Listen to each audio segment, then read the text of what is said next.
Just நான் வந்து பார்த்தீங்கன்னா ஒரு ப்ரைவேட் கம்பெனியில் ஒரு 9 இயர்ஸ் எக்ஸ்பீரியன்ஸ் இருக்கு.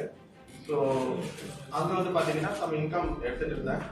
ஸோ அங்கே ஒரு 80,000 இன்கம் எடுத்துகிட்டு இருந்தேன். ஸோ அதை ரிசைன் பண்ணிட்டு இப்போ ஃபுல் டைமாக ஸ்விட்ச் பண்ணிட்டு இருக்கேன்.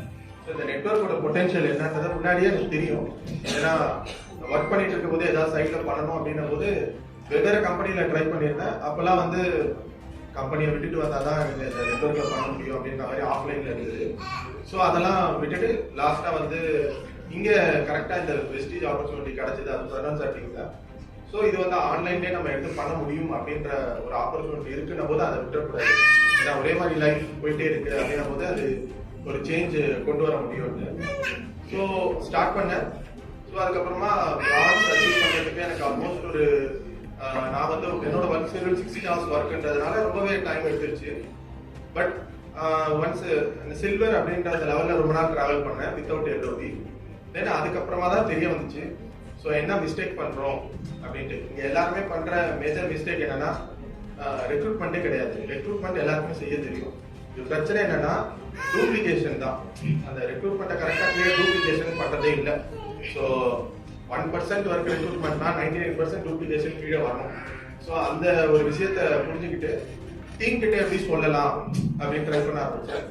லீடர்ஸோட மீட்டிங்லாம் என்னதான் கொடுத்தாலும் நாம நம்ம டீமுக்கு சொல்லாமே எப்பவுமே அந்த growthன்றது வராது.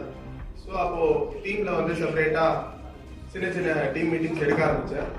அப்போ குவாலிட்டியா எப்படி டீம் மீட்டிங்ஸ்லாம் எடுக்கிறது அப்படின்றத கத்துக்கிட்டேன். ஸோ இதுக்கு வந்து பாத்தீங்கன்னா சின்ன சின்ன அந்த புக்ஸ்லாம் எடுத்து படிக்க ஆரம்பிச்சேன்.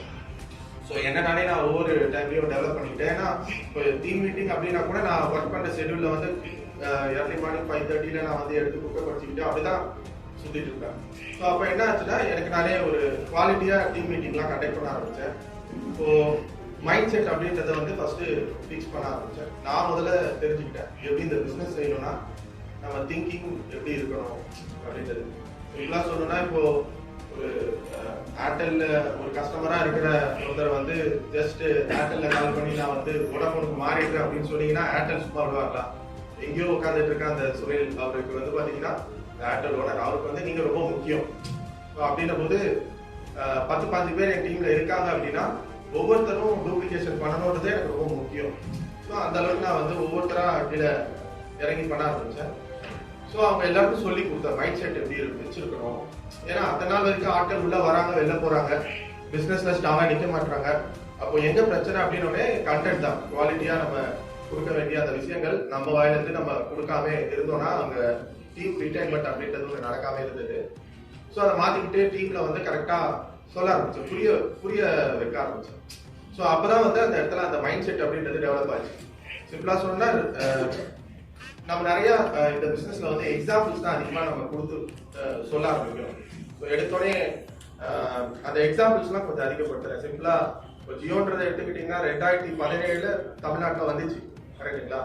அதுக்கு 2016 முடிவு பண்ணிட்டு கொண்டு 17 வந்து 2007 கண்டிப்பா ஒரு 5 வருஷமோ 10 வருஷமோ முன்னாடி வந்திருக்கும் ஜியோ அப்படின்ற அந்த ப்ராஜெக்ட். ஒரு 2007 வச்சுக்கோமே, 10 வருஷம் அந்த கம்பெனி வந்து என்ன பண்ணிருப்பாங்க அப்படின்னு பாத்தீங்கன்னா 10 வருஷம் டைம் கொடுத்துருக்காங்க, 10 வருஷம் எஃபர்ட் போட்டிருக்காங்க, 10 வருஷம் காசு செலவு பண்ணிருக்காங்க. ஆனா அதுல ஒரு ரிசல்ட்டுமே அவங்களுக்கு கிடைக்கல. ஆனா பாருங்க அந்த ரிசல்ட் அவங்களுக்கு எப்போ 2017 கிடைக்க ஆரம்பிச்சது. ஸோ ரிச் மைண்ட் செட் எப்படி இருக்குன்னா டைம் கொடுக்குறாங்க, எஃபர்ட் கொடுக்குறாங்க, அவங்க மணியும் ஸ்பெண்ட் பண்றாங்க, ரிசல்ட் கிடைக்குது. ஆனா இங்க நிறைய பேர் இந்த பிசினஸ்ல ஜாயின் பண்ணிட்டு 3 நாள் 4 நாள் கூட டைம் கொடுக்க மாட்டாங்க, எஃபர்ட் கொடுக்க மாட்டாங்க, கூடவே ஸ்பெண்டும் பண்ண மாட்டாங்க, காசு செலவு பண்ணி பொருள் வாங்க மாட்டாங்க, அதுவும் சேர்த்து விட்டு அவங்ககிட்டே கேட்பாங்க. ஸோ இந்த மாதிரிலாம் நடக்கும்போது என்ன ஆகுது, அந்த புவர் மைண்ட் செட் அப்படின்றது கிளியரா புரியுது. ஸோ அந்த ஸ்டைல வந்து ஒரு இயல்பா நம்ம சொல்லி கொடுக்குறோம் டீமுக்கு அப்படின்னா அதை புரிஞ்சுப்பாங்க இப்போ நம்ம எந்த லெவல்ல இருக்கோம். அப்போ அந்த rich mind set poor mind செட்ன்றதை ரொம்ப கிளியரா நம்ம வந்து பிரிச்சு சொல்லும் போது அந்த டீம்ல ஒவ்வொருத்தரா அண்டர்ஸ்டாண்ட் பண்ணிக்கிறாங்க. இந்த மாதிரி தான் எல்லா விஷயத்தையும் நம்ம வந்து ஸ்டெப் பை ஸ்டெப்பா சொல்லி கொடுக்கும் போது அந்த இடத்துல ரிசல்ட் வரும். நிறைய பேர் கேட்பாங்க, எதுக்கு பிரதர் அடிக்கடி ஸ்பெஷல் ட்ரைனிங், எதுக்கு அடிக்கடி ட்ரைனிங் வைக்கிறாங்க. ஸோ அதை கூட நம்ம வந்து அழகா சொல்லலாம். ஸோ ட்ரைனிங் எதுக்கு? இப்போ ஜஸ்ட் திங்க் பண்ணி பாருங்க, நார்மலா ரோட்ல கிரிக்கெட் விளையாடுறதுக்கு ஒன்றும் பெரிய ட்ரைனிங்லாம் தேவையில்லை.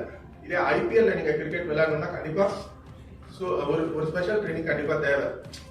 ஐஐடி ஐஐஎம் இந்த மாதிரி இல்ல நீங்க ஒரு ஐஏஎஸ் எழுதுறீங்கன்னா கண்டிப்பா அந்த எக்ஸாம்பிள் ஒரு ஸ்பெஷல் ட்ரைனிங் தேவை. ஸோ அப்படின்ற போது இங்க இன்கம் அப்படின்னு வரும்போது இங்க 1 lakh 2 lakh இன்கம் நீங்க ஒரு ஒரு ஒரு அழகான ஒரு இன்கம் எடுக்கிறீங்க அப்படின்ற போது, குவாலிட்டியான இன்கம் எடுக்கிறீங்க அப்படின்ற போது கண்டிப்பா இந்த ஒரு ஸ்பெஷல் ட்ரைனிங் அப்படின்றது நமக்கு தேவை அப்படின்றதெல்லாம் புரிய வைக்கும் போது ரொம்ப ஈஸியா வந்து சீக்கிரமா டெவலப் பண்ண முடியுது. சீக்கிரமா ஸ்டார் வந்துட்டு வர முடியுது. இந்த மாசம் டைமண்டுக்குமே பிளான் பண்றேன். ஸோ அதுவுமே அச்சீவ் பண்ணல. ஸோ வர மாதம் இந்த கார் மட்டும் ஸ்டார்ட் ஆயிடும். அடுத்து ஒரு 3 LOB பை ஜூன்குள்ள பிளான் பண்றேன். அதுவுமே நடக்க ஆரம்பிச்சிடும். ஸோ ரீடைன்மெண்ட்ன்றது பெரிய லெவலில் பண்ணும். ரெக்ரூட்மெண்ட் வந்து 1% வருதா, 99% டூப்ளிகேஷன் தான்.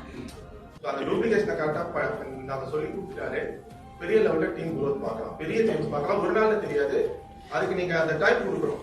ஸோ இன்னைக்கு பண்ணிட்டு நாளைக்கு ரிசல்ட் எதிர்பார்க்கலாம். அது ஸ்லோ ப்ராசஸ். அது கண்டிப்பா அது பெரிய லெவலில் குரோத் வரும். Thank you friends.